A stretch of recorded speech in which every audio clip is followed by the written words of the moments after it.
قل إني أمرت أن أعبد الله مخلصا له الدين وأمرت لأن أكون أول المسلمين قل إني أخاف إن عصيت ربي عذاب يوم عظيم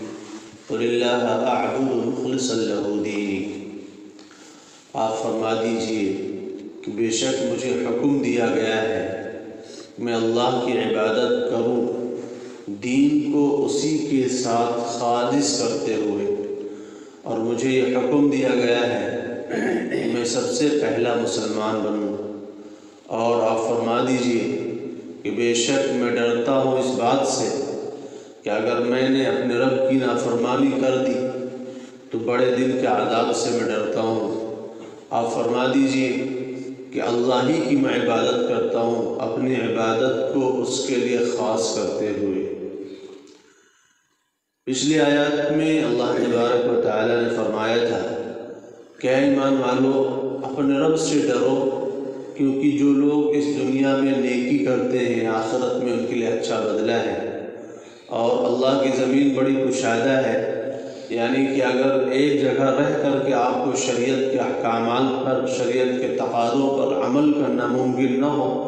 تو اس جگہ سے ہٹ جانا چاہیے، اس ماحول سے ہٹ جانا چاہیے، اس گاؤں سے ہٹ جانا چاہیے جہاں پر آپ کے لیے جو ہے اللہ کے احکام کو پورا کرنا آسان نہ ہو۔ اور اس کے بعد اللہ تعالیٰ فرماتے ہیں کہ اللہ کے راستے میں تمہیں جو تکلیفیں آئیں گی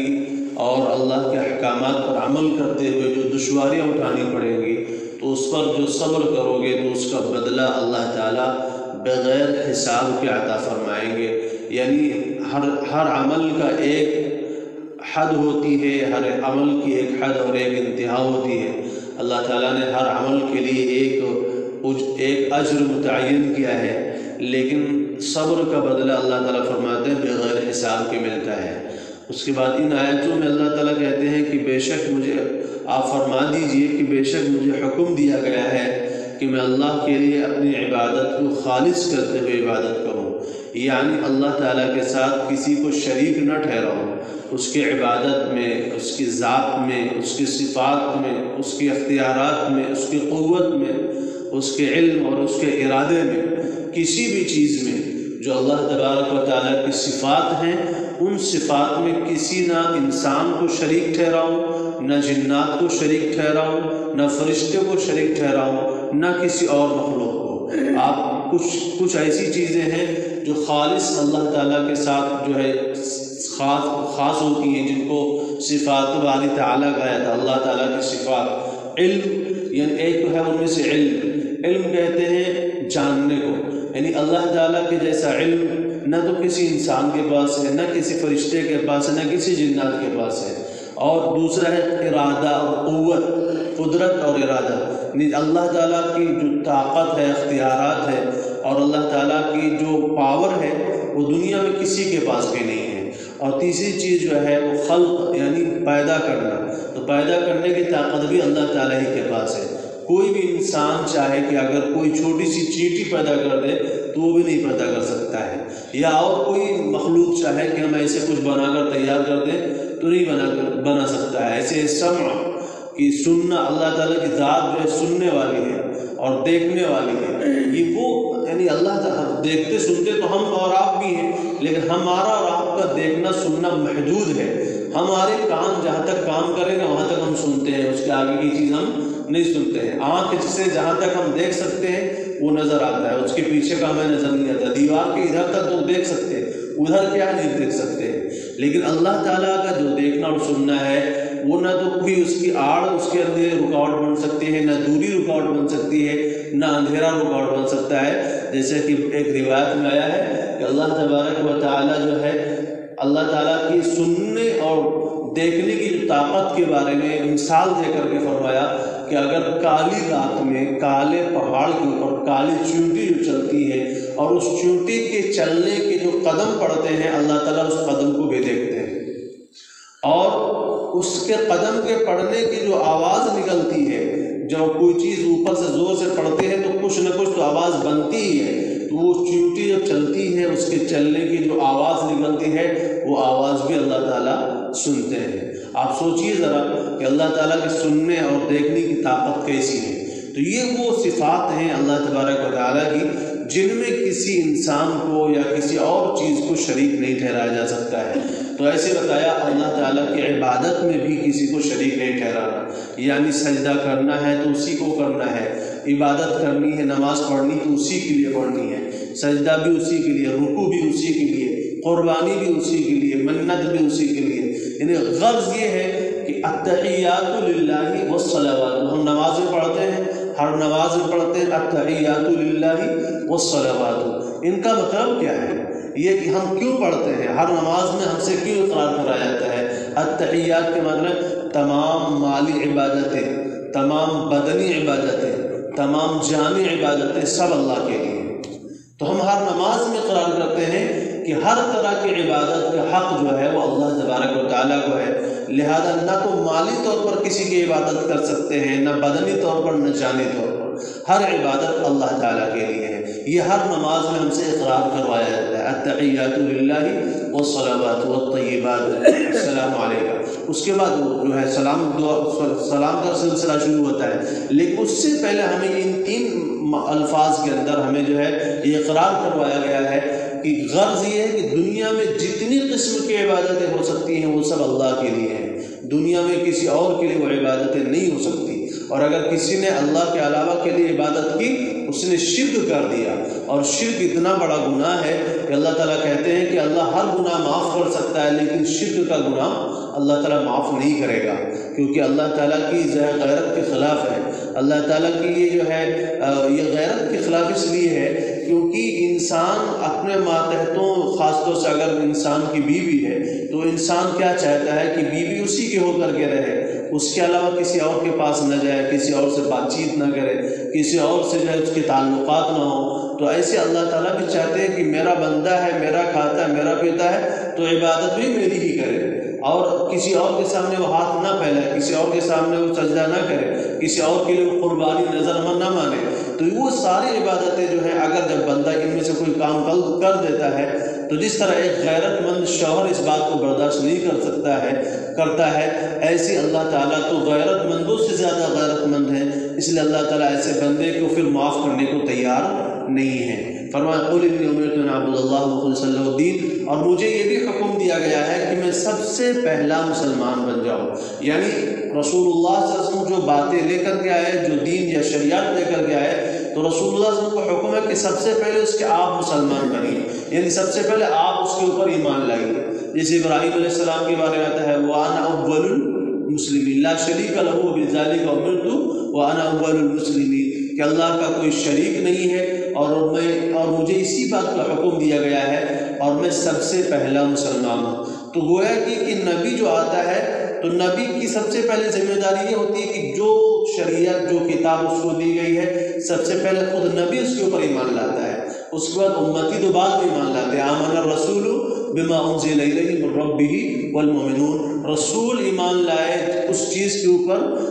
جو چیز ان کے رب کی طرف سے نازل کی گئی، اور اس کے بعد مسلمان بھی ایمان لائے۔ تو یہ فرمایا قل انی امرت ان اعبد اللہ مخلصا لہ الدین قل انی اخاف ان عصیت ربی عذاب یوم عظیم، اور مجھے اس بات کا ڈر ہے کہ اگر میں نے نافرمانی کر دی تو میں بڑے دن کے عذاب میں گرفتار ہو جاؤں گا۔ یعنی نبی صلی اللہ علیہ وسلم سے بات کہلائی جا رہی ہے کہ اگر میں نے بھی اپنے رب کی نافرمانی کر لی تو مجھے بھی عذاب کا خطرہ ہے۔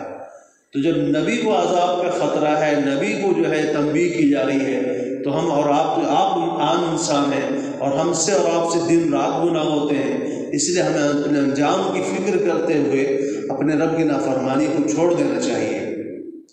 قل اللہ اعبد مخلصا لہ الدین، آپ فرما دیجیے میں تو صرف اللہ ہی کی عبادت کرتا ہوں، اسی کے لیے دین کو خالص کرتے ہوئے، یعنی تمام طرح کے شرک کے چور دروازوں کو رسول اللہ صلی اللہ علیہ وسلم نے بند کر دیا۔ اللہ اعبد، یہ عربی قانون کے اعتبار سے، عربی گرامر کے حساب سے جو ہے اعبد اللہ ہونا چاہیے تھا۔ جیسے ایاک نعبد و ایاک نستعین ہم پڑھتے ہیں تو نعبد ایاک نستعین ایاک ہونا چاہیے تھا۔ اس وقت ترجمہ ہوتا ہے اللہ ہم تیری عبادت کرتے ہیں، تجھ سے مدد مانگتے ہیں، لیکن اللہ تعالیٰ نے یہاں پر قانون کو بدل دیا، اور عربی زبان کا ایک قاعدہ ہے کہ جب کسی چیز کو پیچھے آنے والی چیز کو پہلے لے آیا جائے اور پہلے آنے والی چیز کو بعد میں لایا جائے تو اس کے اندر معنی میں مضبوطی پیدا ہو جاتی ہے۔ اب ایاک نعبد و ایاک نستعین کا ترجمہ ہم یہ نہیں کرتے کہ اللہ ہم تیری عبادت کرتے ہیں، بلکہ ترجمہ کرتے ہیں اے اللہ ہم تیری ہی عبادت کرتے ہیں۔ تو تیری عبادت کرنے میں اور تیری ہی عبادت کرنے میں فرق ہے۔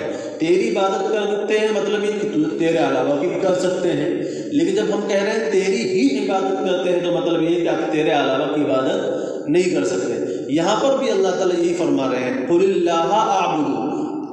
عربی قانون کے اعتبار سے اعبد اللہ ہونا چاہیے، لیکن یہاں پر اللہ کو پہلے لائے اعبدو کو بعد میں لائے، یہ بتانے کے لیے کہ میں صرف اللہ ہی کی عبادت کرتا ہوں، اس کے علاوہ کسی کی پوجا نہیں کرتا، مخلصا لہ دینی، اور اس کے لیے اپنے دین کو خالص رکھتا ہوں۔ فاعبدوا ما شئتم من دونی، اس کے بعد اللہ تعالیٰ کفار سے فرما رہے ہیں یا مشرکین سے کہہ رہے ہیں کہ تم جس کو چاہو عبادت کر لو،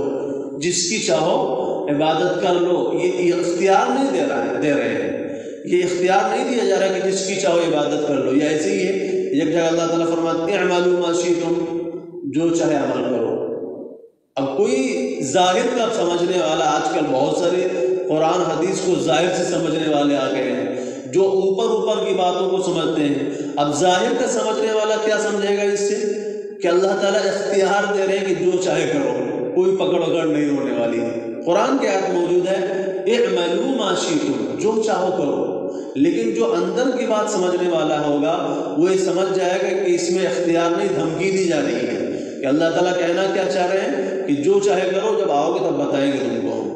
اعملوا ما شئتم انہ بما تعملون بصیر۔ ایک جگہ اور فرماتے ہیں فمن شاء فلیؤمن ومن شاء فلیکفر، جس کا دل چاہے ایمان لے آؤ، جس کا دل چاہے کفر اختیار کر لے۔ اب اس میں بظاہر جو قرآن کو ظاہر سے سمجھنے کا دعویٰ کرتا ہے وہ کیا کہے گا کہ اس میں تو اللہ تعالیٰ اختیار دے رہے ہیں کہ چاہے آدمی ایمان والی زندگی گزارے چاہے کفر والی زندگی گزارے، لیکن جو قرآن کو گہرائی سے سمجھنے والا ہے وہ کیا کہے گا یہ اختیار نہیں دیا جا رہا ہے، یہ دھمکی دی جا رہی ہے، کیونکہ اگلے جملے میں اللہ تعالیٰ فرما رہے ہیں اِنَّا أَعْتَدْنَا لِلظَّالِمِينَ نَارًا، ہم نے ظالموں کے لیے آگ تیار کی ہے۔ جو چاہے ایمان لائے، جو چاہے کفر کرے، لیکن ہم نے ظالموں کے لیے آگ کا تیار کی ہے، جس کی قناتیں اور جس کی جو ہے چھپر جو ہے ان کو آگ کے چھپر ان کو گھیر لیں گے۔ تو اس میں یہ بات کی دھمکی دی جا رہی ہے کہ تم کو دونوں راستے اختیار کرنے کی اجازت نہیں ہے، اجازت جو ہے صرف ایمان کا راستہ اختیار کرنے کی ہے۔ اگر کفر کا راستہ اختیار کرو گے تو پھر آگ تمہاری انتظار میں ہے۔ تو اسی کو یہاں پر بھی اللہ تعالیٰ فرمایا کہ جس کی چاہو تم عبادت کر لو، لیکن یاد رکھو جو اللہ کے علاوہ کی عبادت کرنے والے ہیں یہ حقیقت میں اپنے آپ کا گھاٹا اٹھانے والے ہیں۔ قُلْ إِنَّ الْخَاسِرِينَ الَّذِينَ خَسِرُوا أَنفُسَهُمْ، آپ فرما دیجئے حقیقی معنی میں گھاٹا اٹھانے والے وہ لوگ ہیں جنہوں نے اپنے آپ کو اور اپنے گھر والوں کو کھو دیا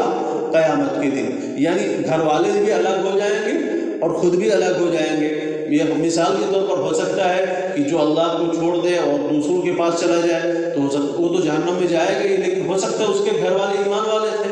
تو اب گھر والے الگ چلے گئے اور یہ ایک بندہ الگ چلا گیا تو گھر والوں کو بھی کھو دیا، اور اپنے آپ کو کھونے کا مطلب یہ کہ ہمیشہ کے لیے عذاب میں گرفتار کر لیا۔ یا ہو سکتا ہے کہ گھر والے بھی عذاب میں وہ بھی عذاب میں ہو، تو اس صورت میں یہ ہوگا کہ بھئی دونوں عذاب میں مبتلا ہوں گے تو ایک دوسرے کی خیر خیریت دینے کا موقع کہاں سے ملے گا؟ جب ہر وقت کٹائی چل رہی ہوگی، پٹائی چل رہی ہوگی اور ہر وقت جو ہے مار اور لتاڑیں لگ رہی ہوں گی، تو اس وقت جو ہے ایک دوسرے کے پاس جانے کا موقع نہیں مل رہا ہوگا۔ اس کے برخلاف اہل ایمان کے بارے میں اللہ تعالیٰ فرماتے ہیں کہ ہم ان کی اولاد کو ان کے ساتھ جمع کر دیں گے۔ اللہ تعالیٰ کہتے ہیں اگر اولاد ہیں، ماں باپ ہیں، گھر والے ہیں، خاندان والے ہیں، اگر ان میں سے سبھی جنت گئے اور ان میں سے کچھ لوگ ایسے تھے جن کا عمل کم ہے تو جس کی وجہ سے وہ نیچے کی جنت میں ہیں، کچھ لوگ ایسے تھے جن کا عمل بہت اچھا ہے تو اونچے کی جنت میں ہیں، تو اللہ تعالیٰ فرماتے ہیں کہ ہم الگ الگ نہیں رکھیں گے، ہم نیچے والوں کو بھی اوپر پہنچا دیں گے،